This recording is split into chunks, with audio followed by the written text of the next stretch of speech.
Okay. All right. So, welcome everybody. I hope everybody had a good weekend. And now we are getting ready to start off once again with our class. All right.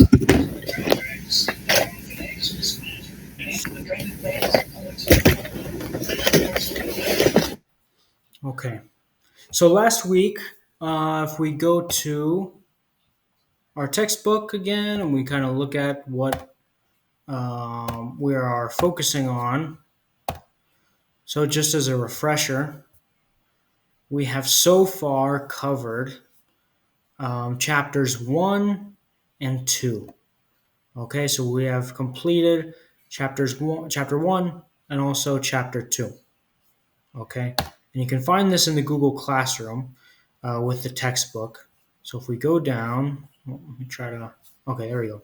So if we go down and we look at the last chapter we did, which was chapter two, we talked about the legislative branch. Okay, which is also called Congress. So on Tuesday, we talked about the House of Representatives, and we also kind of introduced uh, what the legislative branch does. Okay, and so the House of Representatives we talked about on Tuesday, right? We talked about how each state gets their members, why some states have more representatives than other states, things like that, right? And then on Thursday, we talked about the Senate. All right. And that's down here. That shows this map. And it says the states of California and Wyoming both have two U.S. senators. Right. And we kind of talked about last week why there's a difference between how many representatives a state has and how many senators a state has. And we talked about our own senators, our own representatives, right, and what the job of the legislative branch is, all right, in our government. Okay, so really quickly, I will show our lesson from last Thursday, just to refresh our memory. Okay, so if we look at our presentation, and also this presentation that I have here, and all the presentations that I use in the classes, you can find them in our Google Classroom. So if you are connected to the Google Classroom and you go to classwork, you can find, so where are we? Focusing, okay, legislative branch. You can find the PowerPoint slide that we use in class. You can find that on the Google Classroom right here. And click here, and we could just see it right here. All right. And then if you want to see the recordings for the class, you could click on class recordings and you can watch the class recording. All right. So pretty straightforward. But if we look back at what we talked about on Thursday, all right, so we talked about the Senate and how laws are made. Our objectives were to understand the role of the U.S. Senate, learn how federal laws are made. We practiced our key vocabulary, and at the end, we answered USCIS civics questions that were related to Congress and laws. Okay, so these were our objectives for our lesson on Thursday. And we talked about the Senate and how laws are made in the legislative branch. All right, so these you should already know, right? The vocabulary words: Senate, senator, represent, bill, law, veto, these types of things. Federal, Senate, what does a senator do? Okay, talk about what a senator does. Senate elections. Actually, let me switch back over to our the actual presentation. Okay, we go here. Okay. All right, so we already went through all this. Okay, and hopefully this should look familiar to you. If you weren't here on Thursday, then you can go back and watch the class, and hopefully makes more sense. All right, so we have what is the Senate, what does a senator do, Senate elections, right? Learning all the numbers that you need to know, how many years a senator is elected for, how old they must be, right? Those are important things to remember. And the making of federal laws, which is also a very important process to remember, not just for your interview, but also as someone that's going to become a United States citizen. It's important to know how the government functions. All right. So step one would be a bill is written. All right. So someone, maybe a senator, it could be one of our senators, maybe Mike Lee and John Curtis are the two senators that represent the state of Utah. Right? So they can write a bill, come up with ideas, write a bill, and then the House would vote and approve it, hopefully. The Senate would vote and approve it. And then the president either signs the law or vetoes the law. Okay? And just as a refresher to remind us of what a veto is, a veto, right, it's a Latin word. That means when the president says no to a bill and does not sign it into law. Okay? So, in order for a bill to become a law, the president has to sign it. Okay? And if the president says no, then that's called a veto. Okay? Simple enough. Then we have our questions. So, briefly, we'll try to go over these, and you can unmute and answer the questions, or you can type them in the chat, whatever you feel most comfortable with. Okay? So, the first civics test question that you could be asked on your interview from our lesson on last Thursday was, how many U.S. senators are there? 100? Yeah, 100. Perfect. 100. There are 100 U.S. senators in the entire country.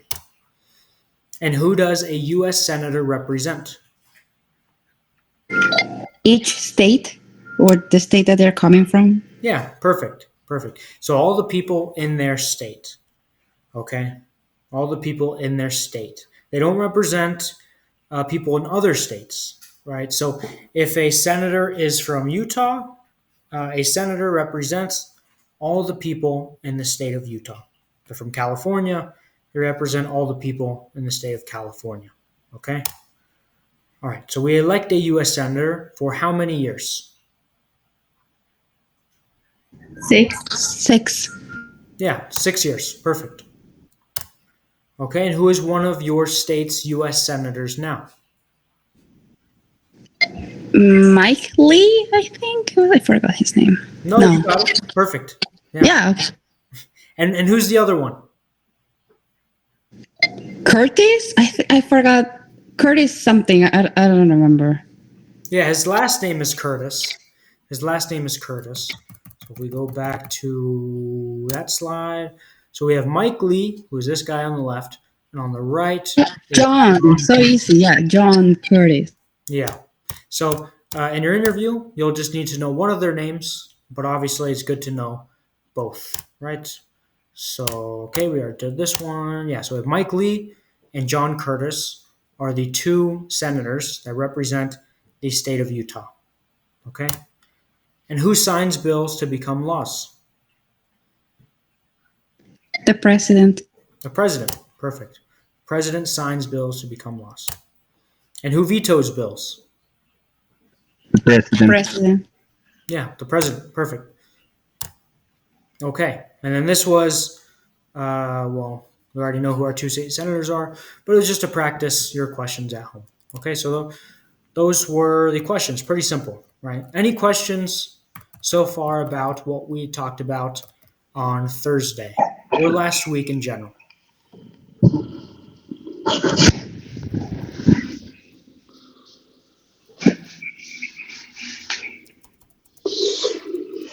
Okay, sounds good. So we'll go to what we're talking about today. So if you have your class manual, then you'll know that today we are talking about the executive branch. Oh, already showing the questions. Okay, so we're talking about the executive branch, and we'll be talking about the executive branch not just today, all right, but also on Thursday. Okay, so This entire week, just like how last week we talked about the legislative branch for the entire week. The week before that, we talked about the U.S. Constitution for the entire week. This week, we'll talk about the executive branch. Okay? So, the executive branch. Does anyone remember from 2 weeks ago when we talked about the Constitution? Who's the leader of the executive branch? Does anyone remember? The president. Yeah, the president. The president is the leader of the executive branch. But there are lots of other people in the executive branch, which we'll talk about. Okay? So, our objectives for this lesson today, we to learn who is in charge of the executive branch, right? Which we just found out. Understand what the president, the vice president, and the cabinet do. So, the president, vice president, and cabinet are all part of the executive branch of government. And we will practice vocabulary and our civics questions like we always do. Okay? So, starting off with our vocabulary, we have the executive branch, the most important vocabulary word in this section. So, this is the part of government that enforces laws. Okay? So, we have the legislative branch, which is also called Congress, which makes our laws, the laws of the entire country, right? The federal laws. We have the executive branch now that we're learning about that enforces the laws. Okay? So if Congress makes a law and the president passes it or approves it, now it's the job of the executive branch of government to make sure that everybody in the country follows that law. Okay? So without the executive branch, people could do whatever they wanted and laws would just be, they wouldn't mean anything, right? So that's why we have the executive branch. Okay? The president is the leader of the United States. Right now we are on our 47th president of the United States, who is Donald Trump. We have our vice president as well, who is the assistant to the president. And this might all sound familiar. I think most people, when they come into this class, are more familiar with the president and vice president and the executive branch than any other branch in government. So this should be an easy lesson to remember. But the vice president is basically the assistant to the president. Okay, and right now our current vice president is named J.D. Vance. Okay, his name is J.D. Vance. We have our cabinet. Okay, so we mentioned this and talked a little bit about the cabinet when we discussed the Constitution 2 weeks ago. We briefly went over it, right? But when we talk about the cabinet, we're not just talking about a place where you put cups or plates or forks or knives or things like that. All right. The cabinet in the executive branch, the president's cabinet, is a group of advisors or helpers or assistants to the president. All right. And this is what a meeting would look like between all of the cabinet members. All right. And we'll talk a little bit more about the cabinet today as we go through the executive branch of government. Okay. And then the rule of law. Okay, which means everyone must follow the law. Okay, so the executive branch, as we just said, enforces laws. Okay, and they need to make sure that they uphold the rule of law. Okay, so everyone must follow the law, even if you are the president, or if you are very rich, or if you are very poor, you must follow the law. Okay, so that's what that term means. One of your questions that they might ask on the interview will be to define the rule of law. Okay, you will need to tell them what that means. All right, but we'll get to that later. Okay, and then also secretary. Okay, so you've probably heard of a secretary in an office that helps with answering the phones, helps with taking notes in meetings, things like that. So secretary in the executive branch is something different. So a secretary is a leader, okay, but a leader of a government department, okay? And all the secretaries in the executive branch are members or a part of the cabinet, okay? So it sounds a little bit confusing, but we'll explain everything over the course of this lesson, okay? So a rule of law, and a secretary is a leader of a government department. And this guy right here is our current Secretary of State. His name is Marco Rubio. Okay, he's from Cuba, or his dad is from Cuba. His parents are from Cuba. All right, so uh, that's what a secretary is in the executive branch. Okay, so before we continue, I'll ask after every section any questions so far about the vocabulary words.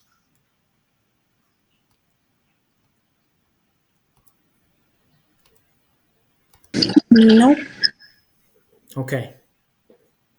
All right, sounds good. And if you do have any questions, just unmute and ask, or you can put them in the chat. All right. Okay, so what is the executive branch? Well, it's the part of our government, the branch of our government that enforces our laws. Okay, and as we said before, the president is the leader of the executive branch. All right, so we're not in this class, we won't go too far into depth. We won't talk a lot about every single function of the executive branch. But these two parts, right, these two sentences, are the most important to remember about the executive branch. Okay? The executive branch enforces laws, and the president is the leader of the executive branch. Okay? And so this building right here on the bottom left corner, does anyone recognize this building? Have you ever been to that building before? The White House? Yeah, the White House. Yeah, and what city is the White House in? Where's the White House located? Washington, D.C.? Perfect. Yeah, in Washington D.C., which is our nation's capital, the capital of the United States. Okay, so this is the White House. This is where the president lives and the vice president, and this is where the executive branch works. Okay, so this is where they work. The legislative branch, as we saw or as we talked about last week, they work not too far away. They work in Washington, D.C., but they work a little bit further down the road in the United States Capitol building. Okay, and the executive branch is right here, and they work in the White House. All right, so it's not just a house, but it is also the headquarters of the executive branch of government of the United States. Okay? All right, so make sure you remember that. They enforce laws, and the president is the leader. Okay, so really quickly, hopefully YouTube works for us today. But we'll watch this kind of tour of the White House so we can have a little bit more information about what's inside. All right. Because once again, it's not just a house, but it is also the headquarters or the workplace of the entire executive branch of. Where do you find All right. the soul? Well, I'll switch over our screen. And we'll watch a tour of the White House.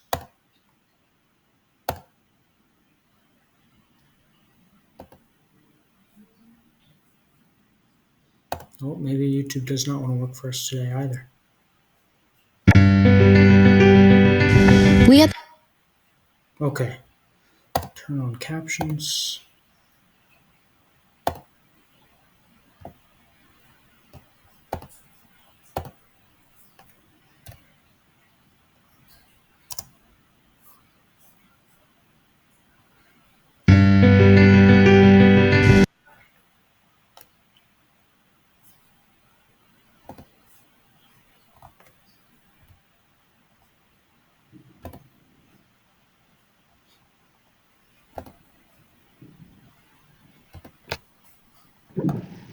Okay, so I guess YouTube never wants to work for us. So here's what we're going to do. We'll look at pictures of it.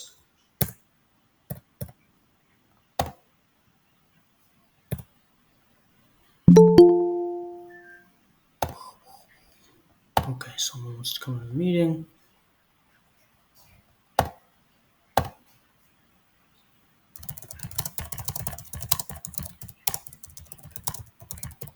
Okay, so there's also another feature that you can use if YouTube does not work.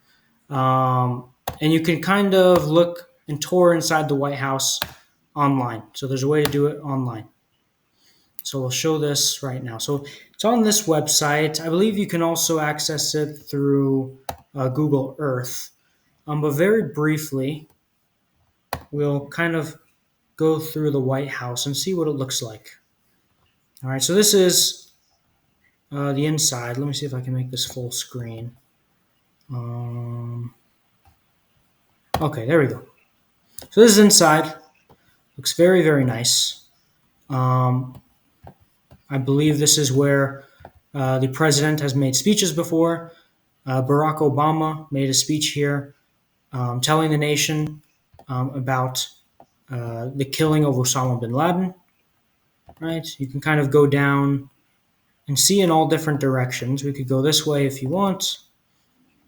And you could do this on your own as well. And I'll put this website in the chat if you'd like to kind of explore it on your own and see inside the White House. So as you can see, it's not just a house. It's not just bedrooms, but there are also meeting places. There are different rooms where the president might invite guests from other countries, world leaders from other countries, to have meetings and discuss policies and treaties and all different kinds of things like that, right? So you can kind of look in all the different rooms. They all have different, different decorations from over the years. So it's really cool to be able to look inside the White House and see what it looks like, right? Okay, so I'll put that website in the chat if you'd like to explore the White House on your own. All right, so I'll put this in the chat. All right, and you can look inside the White House whenever you would like.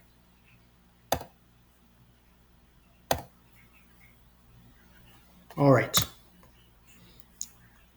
So as we discussed, the executive branch, the headquarters of the executive branch are in Washington, D.C., inside the White House. And a lot of parts of it are actually not publicly available. You're not allowed to see inside some parts because they are classified, right? But I've heard that there is a bowling alley and a movie theater inside as well. All right, so that was a tour that didn't really work out. Okay, so now we have the president. All right, and one of the things that people seem to always think about when they think of the president is that the president is the leader of the government. The president makes the laws. The president declares war. The president does everything, right? And it kind of makes sense because always on TV, on the news, is things about the president, things about what the president does, right? However, the president has a very limited job in the government. Okay, so the president is the leader of the executive branch. Okay, but the president only has certain powers. Okay, so the president is elected every 4 years, which I think is pretty common knowledge. The majority of people know that about the president. Okay, and the president is also sometimes referred to as the commander in chief. Okay, so sometimes people might say, as the commander in chief, the president, blah, blah, blah. All this means, the commander in chief, is that the president is the leader of the military. Okay, now if you have been watching the news recently, you might have heard that the United States is now part of a new war. Okay, and the United States, well, we have. I'm not going to go into the details about what's going on, but if you've watched the news, you'll hear about a conflict between us, the United States, and Iran, right? And the president, Donald Trump, as the leader of the military, has used his powers as commander in chief to go after Iran. Okay, so the president is the leader of the military. He tells the military what to do. Okay, and so if you hear commander in chief, that's all it means. All right, so the commander in chief means that the president leads the military, tells the military what to do, directs the military. Okay, and another one of the main jobs that the president has, or the main powers, is to sign a law or sign a bill into law or veto a bill. Let me change that wording actually, because it should say bill instead of law. So signs, let's see. So signs bills into law. I had a second one. Vetoes bills. Okay. Those are the main. It might seem surprising that the president doesn't have a ton of power, but those are the main things that the president can do. Obviously, leading the military is not something small, right? But the main things the president does is lead the military, signs bills into law, or vetoes bills. Okay. And obviously, the president also is kind of a representative of our country. The president goes all around the world, makes appearances, and basically represents the United States. Okay, so that's another important thing as well. That's not a specific power. Okay. And then one thing more I'll add as well. So elected every 4 years. So also, this must be 35 years old or older. Okay. So we talked about last week how a representative must be 25 years old and serves for 2 years, right? A senator must be 30 years old and serves for 6 years. The president must be 35 years old and serves for 4 years. All right. Obviously, in our past two presidents, they have not had to worry about being 35 years or older. They were much, much older than that, right?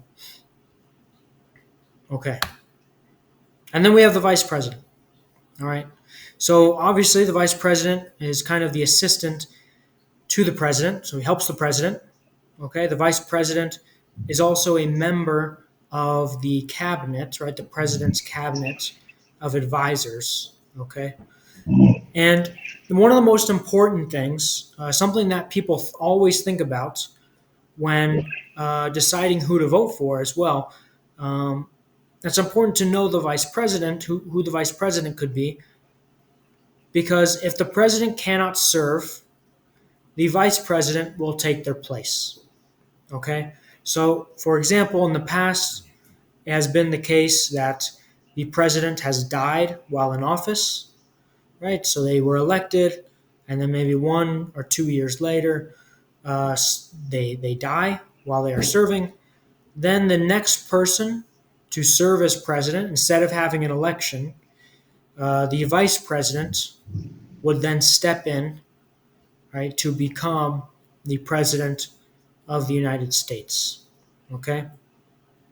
So that is a very important thing to remember about the vice president. So real quick, before we move on to the next slide, let me ask you this. So if the vice president, well, let's say if the president cannot serve anymore, whether that be because of a death or an illness, or they resign, then we would have the vice president serve.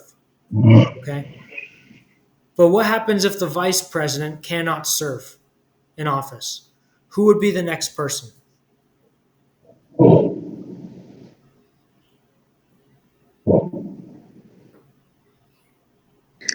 I don't know. Well, think about last Tuesday. Okay, I know that was a long time ago. A week ago feels so long ago, right? Who was one of the leaders in the legislative branch? Either the name of the position or the name of the person. Who was that? One of the leaders of in the legislative branch.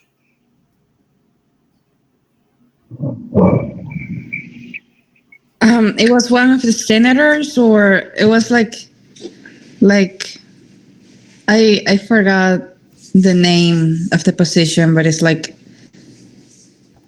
it's not the president of the legislative branch. I think I forgot.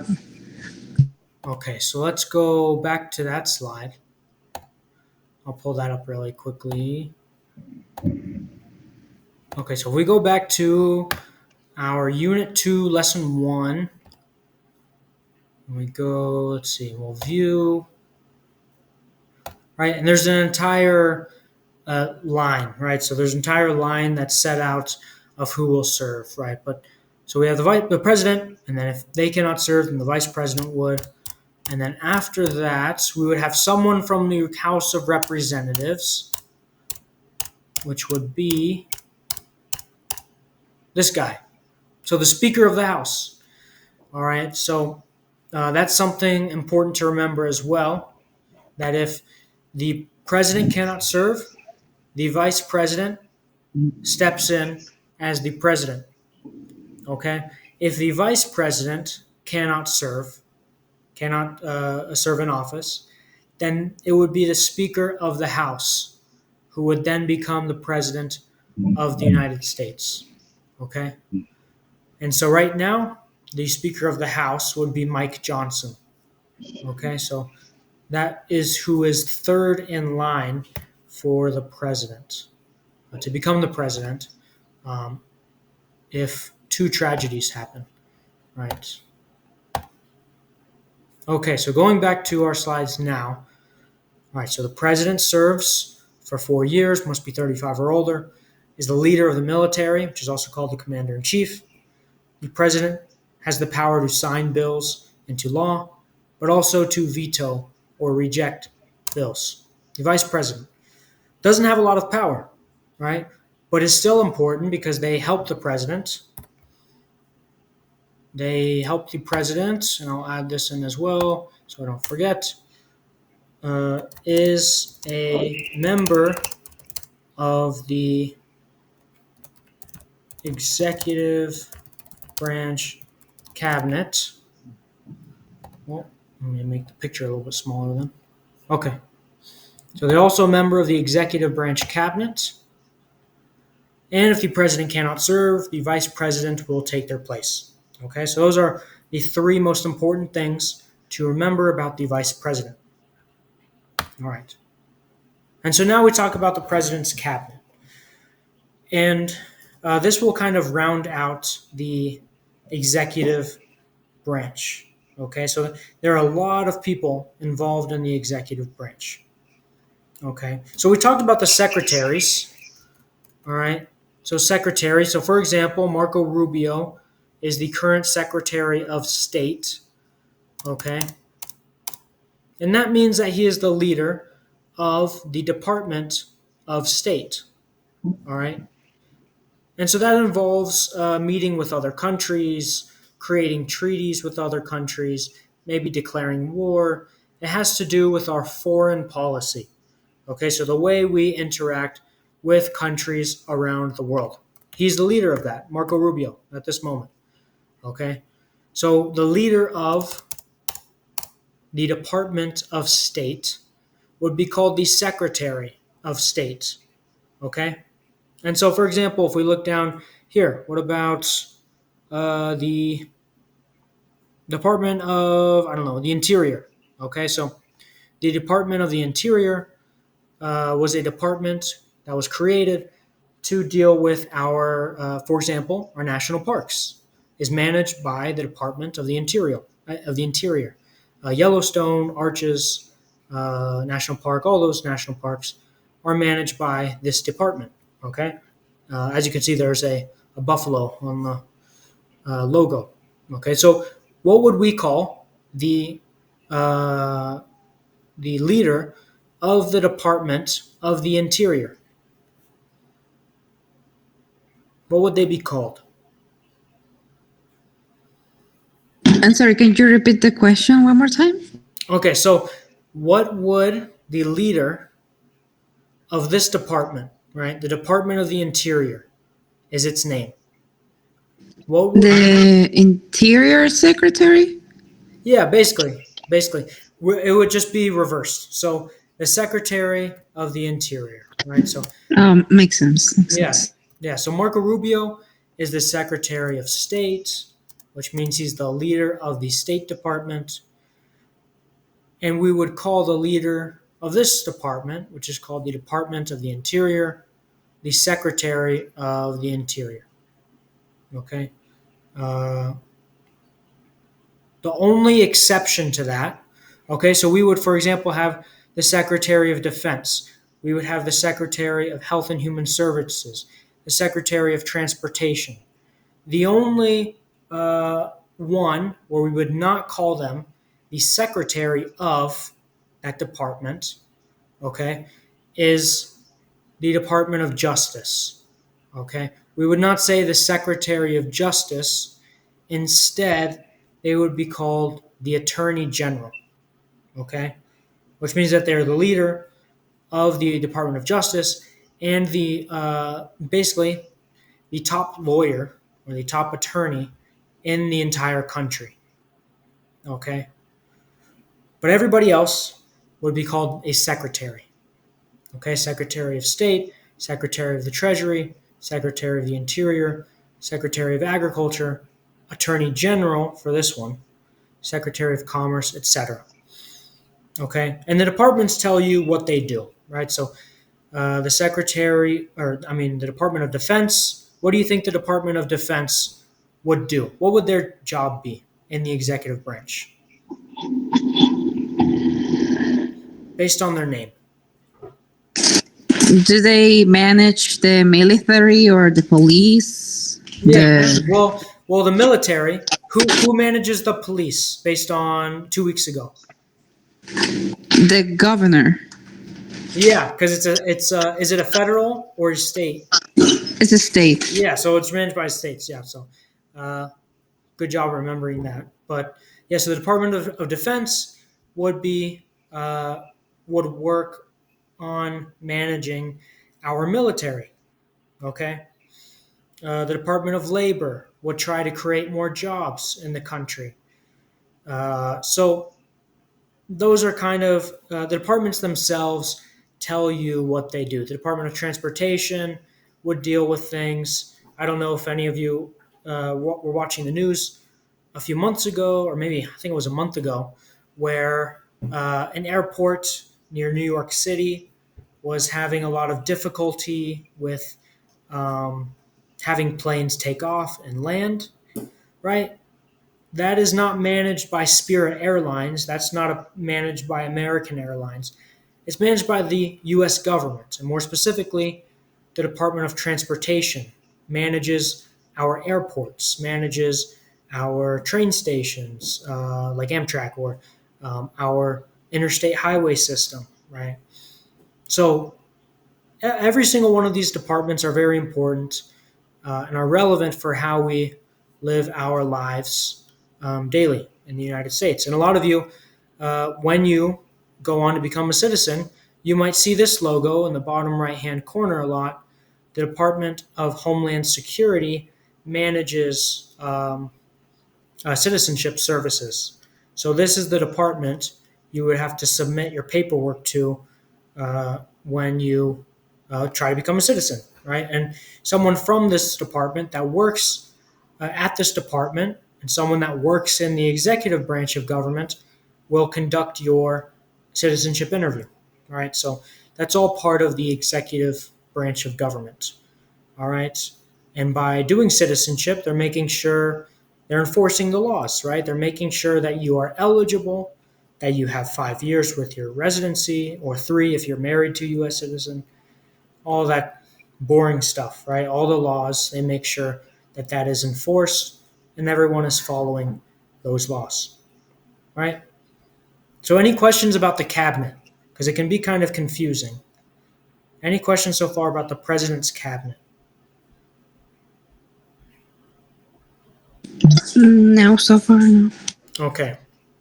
All right, because this could be one of the most confusing parts of the executive branch, but if you manage to understand it, then you should be good on understanding the executive branch. Okay. So executive cabinet meeting, I would like to show this to you, but I'm not sure if YouTube will work properly. Let me try to see if I can just pull it up on YouTube instead of doing a link. We'll try it. Why not? So executive cabinet meeting. All right, let's see. Does your internet bill keep Okay, so we'll getting higher? That's because promo pricing is full of surprises. At Google Fiber, Okay.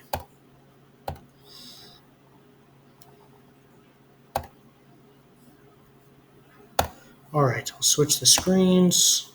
Hopefully it works this time.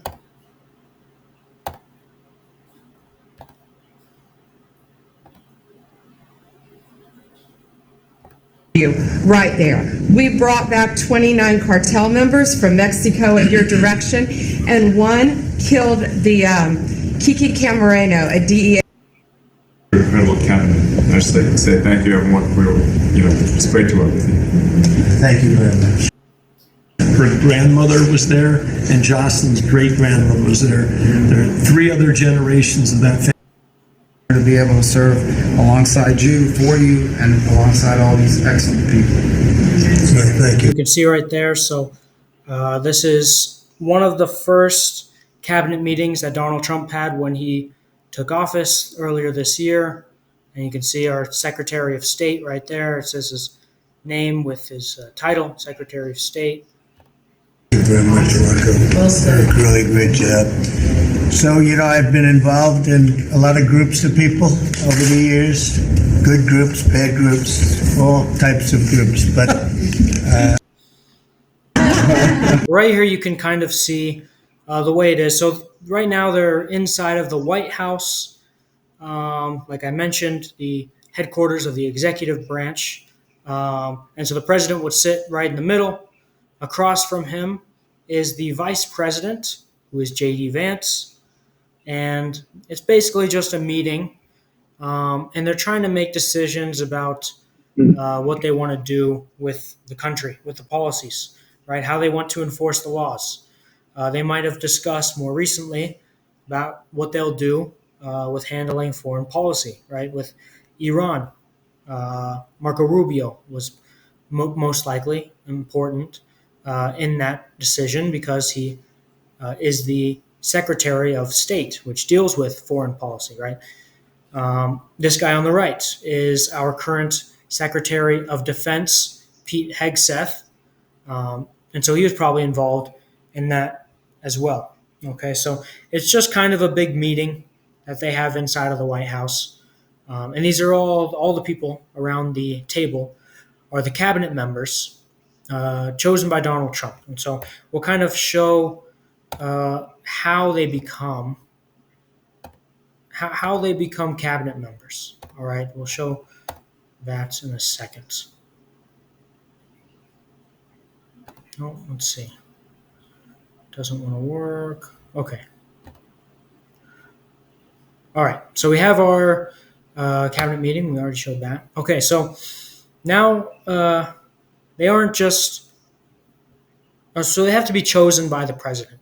Okay, so every time we change presidents, new cabinet members need to be chosen.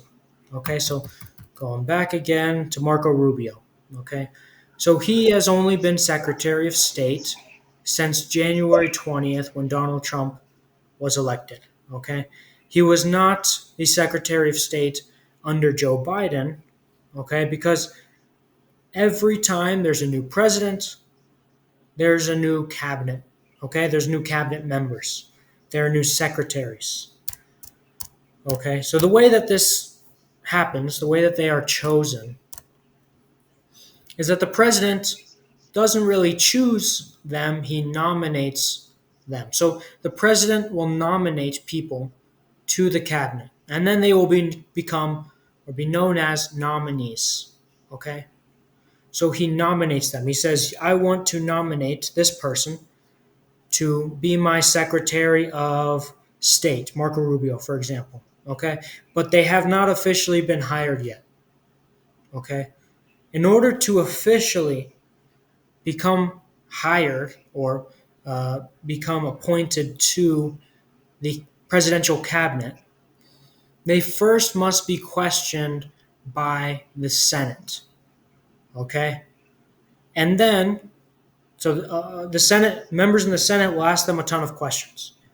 Okay, so Marco Rubio, they might ask, what are your opinions on how we should handle this war or that war or things like that, right?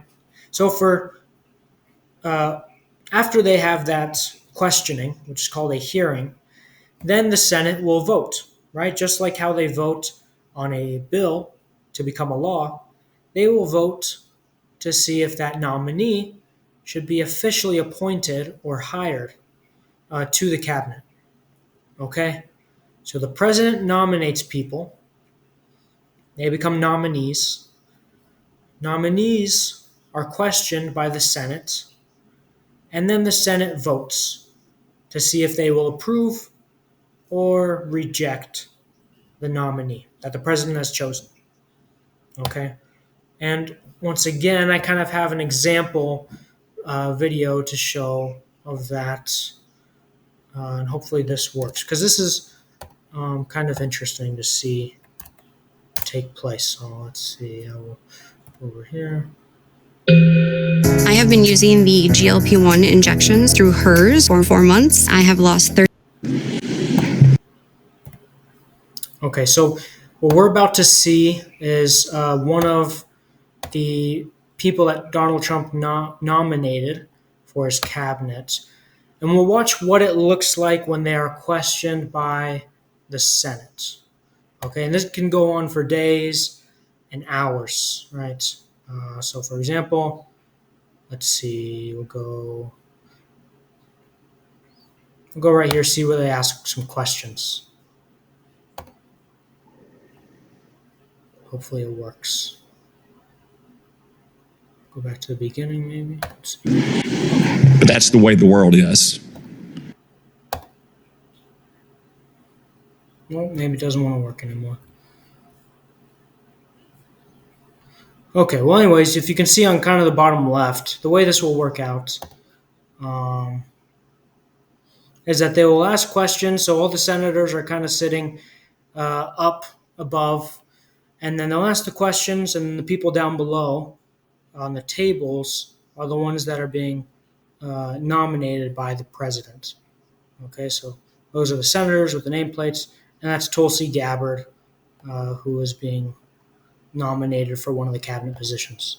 Okay, so YouTube doesn't want to work again, but that's kind of what it looks like when they are questioning somebody who has been nominated by the president. Okay, so it's kind of a long process, right? But it's to make sure, right? Once again, to make sure, we talked about this last week. The reason why it's such a long process, right, and it involves the executive branch nominating somebody and the legislative branch approving somebody, is to make sure that one branch of government does not become too powerful. What's that term? Self-government? Not self-government. That's when we elect. That's when the people elect representatives, right? That's when. What's that term called? No one branch becomes too powerful.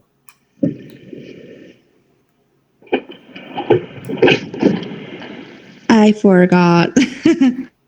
That's okay. So you were close with self-government, but it's separation of powers. That one, yeah, separation Okay, of so power.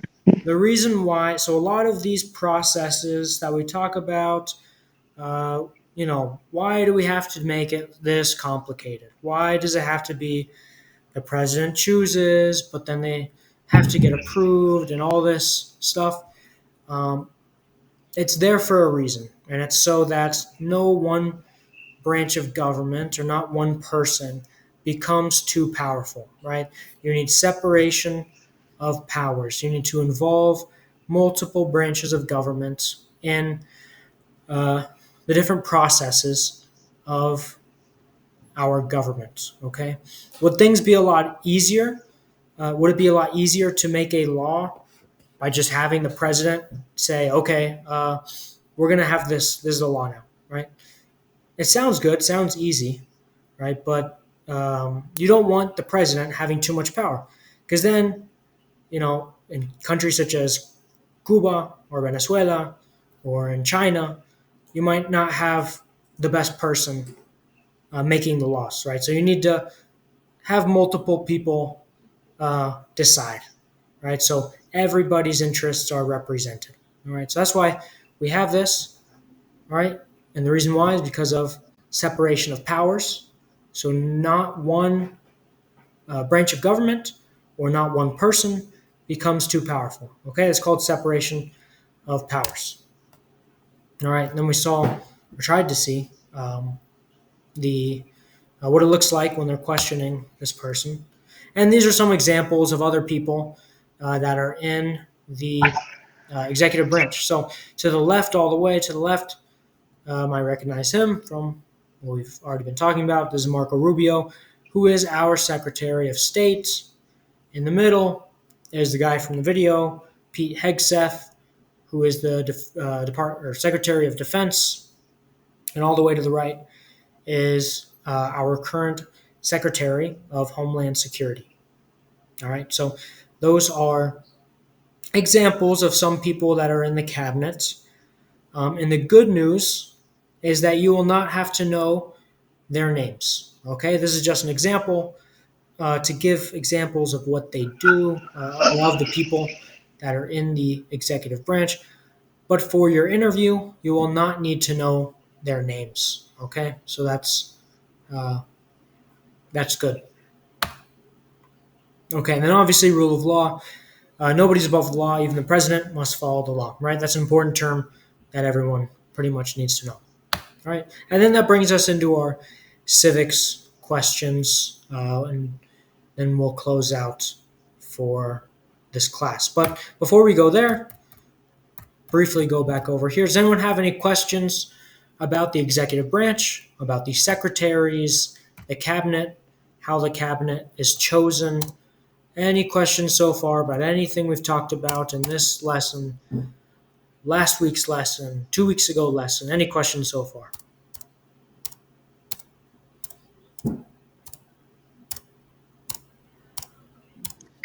So I have a question. So really quick. Okay, So besides advising the president, the cabinet members have any authority, like over the states, or like? I don't know if I.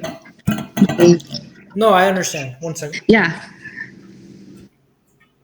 Yeah, so part of their jobs as well. All right, and that's a good question because I didn't even clarify that. But so part of their jobs, right? So they go back to the secretary, right? So they are the leader of the department. Okay, so kind of just like how the president is the leader of the United States, right? The leader of the executive branch, right? And the president has power in the executive branch, right? These secretaries have the power not in the entire executive branch, but in their departments, okay? So an example of this, right, is the way that they will decide to do things, okay? So depending, and this is important, right? So when you go and you vote for president, you are not just voting for who the president of the United States will be or the vice president, right, you will also be voting for who they will choose to lead the departments, right? So, for example, in the Department of State, right? So Marco Rubio is the Secretary of State, right? In that specific department, there are multiple people that work in that department, okay? And they are ambassadors. So ambassadors to every country in the world, okay? And depending on who the president chooses for this leader of the department will determine how the United States acts towards other countries, okay? So if you have the leader of the State Department declares that they hate a certain country, right, then obviously our foreign policy, the way we treat other countries will definitely change, okay? Same thing with the Attorney General of the Department of Justice, very important. The way they see laws, the way they want to interpret laws, right? Now, I don't want to get very political, I guess, but the biggest way you can see right now how the cabinet members affect our everyday lives, right, is with the Department of Homeland Security, okay? So this woman, Kristi Noem, right here, she has taken a much different position than the Secretary of Homeland Security that was the leader of this department under Joe Biden, okay? You can see that with the protests in Los Angeles because she is under this, as the leader of this department, she also leads ICE, right? So, yes, they do have, the secretaries have a lot of power, but specifically in their issue area, okay? And another thing, the way they do citizenship, right, is controlled. The way they allow people to become citizens, right, which definitely affects everybody in this class, is determined by who the president has nominated, Kristi Noem, to lead that department. So they have a lot of power over the things that happen in this country, right? So that was a good question. And yes, they do have a lot of authority and a lot of power over what happens in the country, right? Because one person, right, the president, can't do everything. So he appoints different people to do the things that he wants them to do, right? To take care of each specific issue, right? So that's kind of how it works. Does that make sense? Yes, yes, thank you. That makes sense. Okay, yeah. So yeah, they have a lot of authority over specific things that happen, but only in that area, right? So Marco Rubio wouldn't have anything to do with the military. Well, maybe a little bit, but that would be Pete Hegseth's job, right? So this guy over here, that would be his job, right? The military. He is leader behind the president of the military, right? So it's very important what they do. All right. So any other questions about the cabinet or executive branch so far? Before we go to the questions, the USCIS questions.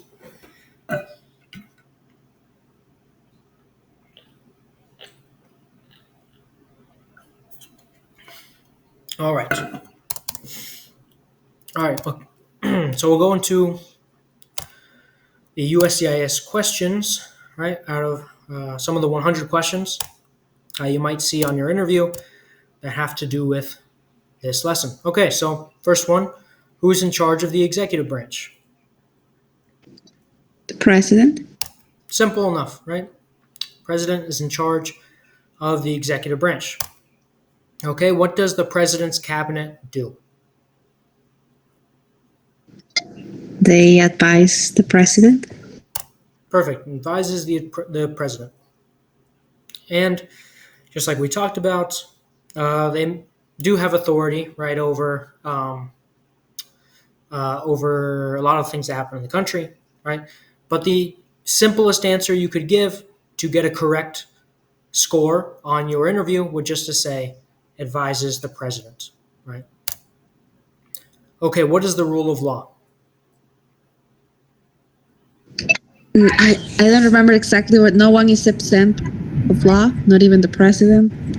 Yeah. So everyone must follow the law. So no one is above the law. We could say that as well. But the simplest way to put it would be that everyone must follow the law, right?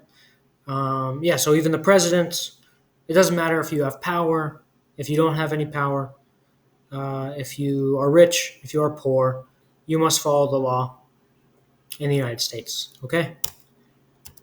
All right. And that was pretty simple. So there's a lot of material to cover, talking about the cabinet and all those specific things, right?